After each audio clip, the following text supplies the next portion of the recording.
So yes, Macedonian economy is a very small economy, de facto one of the most open economies in the Western Balkan, which can clearly be seen by trade openness, 140% of GDP, which is the highest. Behind us is, I think, Serbia with about 90%, just to illustrate the size of the trade openness.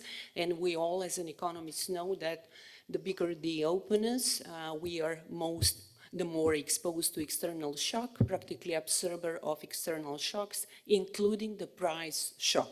So practically inflation in the Macedonian case followed the global trend.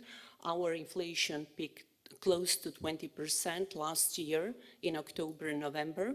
And since then, it has been on a declining trend, reflecting a couple of factors, one of them being the monetary policy response.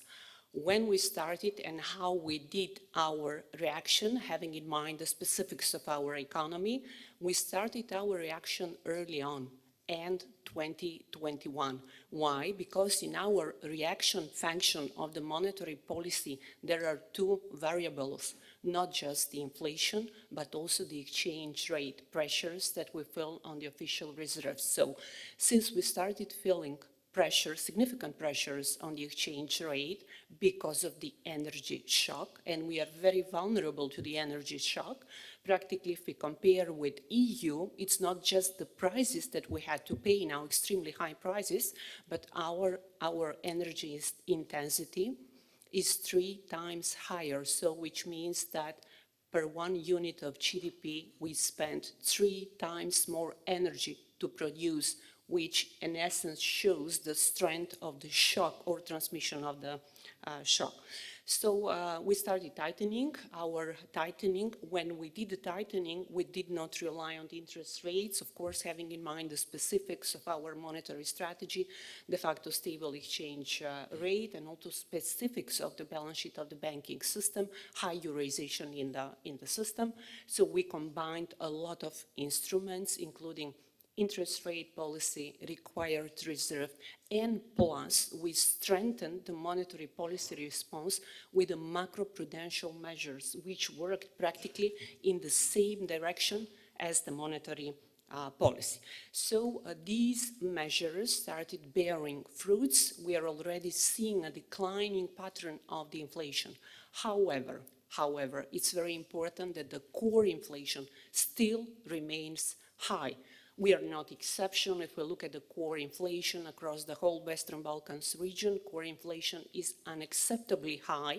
And according to the IMF projections, it's going to remain high even by the end of the next year. What does it mean? It means that we have to remain very prudent, conduct prudent policies, especially if core inflation remains high, especially if labor market remains tight, wage increases high, and real interest rates low. Just to mention, according to some IMF estimates about the adequacy of the interest rate policy reaction, practically there are estimates that the interest rates in the region, policy interest rates, are at the lower end at the common benchmarks implied by the Taylor rule. This in principle means that we have to, this may practically suggest that maybe further tightening will be necessary. Of course, having in mind the complex nature of the inflation that we faced, it was not a standard monetary shock as we are used to it in the past. No doubt that we need the support of the fiscal policies. During the pandemics, we supported as a monetary policy, fiscal policy, and now it's vice versa. We need the support of the fiscal policy. Why? Because it is a precondition to stabilize inflation without higher costs for the economy, without higher sacrifice ratio. In principle, we know that monetary policy now reacts in a pro-cyclical manner, and it will decelerate the economic activity. The question is, to what extent? So to have lower costs, it's of key importance to have a good coordination among those policies. Looking prospectively, inflation in North Macedonia, similarly probably as inflation in the region, as there are a lot of similarities across the region, will depend on 3 key factors. First is the persistence and the magnitude of the external shocks, which boils down to the geopolitical tensions and its implications on primary commodity markets that significantly affect domestic prices, which is of course beyond our control. Second set of factors is the level of vulnerability to external shocks of our economies, which in a nutshell is structural features. What are the structural features of our economy? Of course, this is a segment that cannot be changed overnight, but we have to change it, we have to work it, and thus increase the resilience of our domestic economies to such external shocks, which will come again in the future, especially at this timing when we are not sure about how these recent crises have affected practically the damage that they have caused to the potential for growth of our economies in the region. That definitely has declined and even is worsening the trend, because we have seen decline of potential even before this recent crisis that we faced now, which means that convergence is even more challenging now. And the third set of factors, prudency of the macroeconomic policy mix, effectiveness and coordination, which of course is within our remit and our responsibility. Thank you. Okay, first of all, let me mention that a good monetary and fiscal coordination is an all times prerequisite, and especially this come to the fore when we are faced with a crisis period. So a good example of what a good monetary and fiscal coordination can do is exactly the pandemics, because it is perceived and estimated that in the absence of good coordination of fiscal and monetary policy globally, the effects from the pandemics would have been 3 times stronger. So practically there is no doubt that good coordination helped mitigating the effects during the shock, as well as supporting the recovery following the pandemics. And this, I would say, is equally valid for the Macedonian economy. So now, as during the pandemics, we are again faced with a huge shock, but the context is completely different. At that point, monetary and fiscal policy worked together in the same direction, which was much easier to coordinate. But now we are operating in an environment which is multi-decade high inflation. In such environment, monetary and fiscal cannot work hand in hand as they did during the pandemics. Monetary policy has to be focused on the price stability, because that's the best contribution it can provide in the medium and long term for the activity. So practically it does not have any room for maneuver to concentrate on anything else but on its main remit, which is the price stability.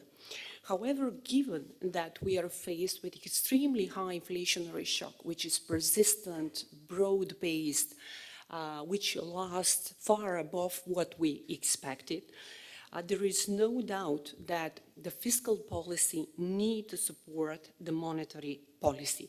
Support of the fiscal policy will also be useful for the fiscal policy itself, because fiscal policies in the region, including in our case, are already much vulnerable than they used to be, exactly because of the reasons which were mentioned, that fiscal policy was expansionary to mitigate the adverse effects of the pandemic. So practically to maintain the medium-term sustainability of public finances, fiscal policy also has to be more careful.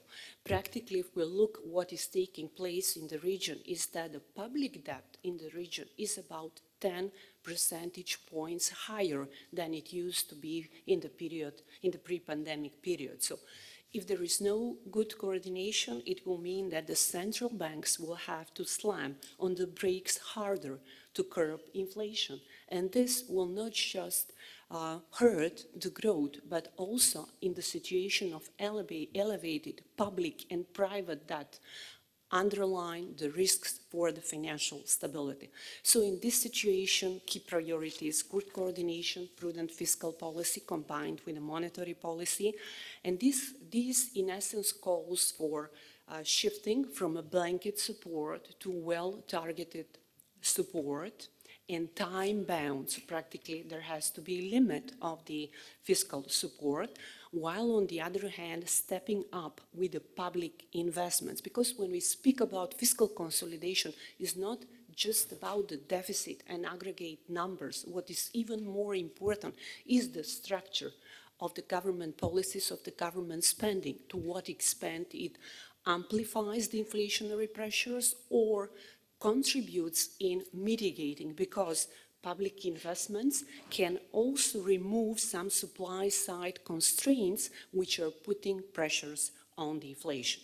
So practically, to maintain the public sustainability and in the same time provide support to the most needed segments and step up with the public investments, it means that there is a need of revenue mobilization or cutting on the expenditures. A recent IMF study clearly points that fiscal consolidations tend to be more efficient if they are based on the expenditure side.